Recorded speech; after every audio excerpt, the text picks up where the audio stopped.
دا ملګری تپوس کوي چې دلته دوبای کې زمون یو ملګری دی هغه بنگالی سره دکان کې کار کو نو هغه بنگالی به ورله کله تنخواه یو میاش پس نور کوله کله به 2 میاشتې بعد کله یو نیم میاش بعد او دی خو زمونږ د ملګری کور حالات کمزوري وو نو د روزانه د دکان 10 روپۍ 10 درهم دغه شانتي غستل نو په دې طریقه د بزان سره غ ریکارډوم ساتو نو په دې طریقه دته 3000 درهم را واوختل او بیا بولتن هغه بنگالی تنخواه ورکړه لګ لیټ نو د هغه تنخواه واغسته اوس هغه بنگالی تل د فرانس ته د غرور د دلته کې او دغه ملګری وی زمنګا د دغه کپنین تل د دغه دکان نه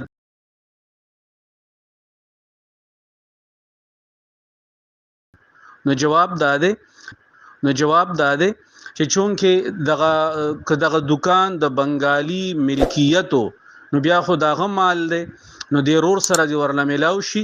او دغه نه د دغه کې بنگالی نمبر راوالی چې چا سره دی ملازم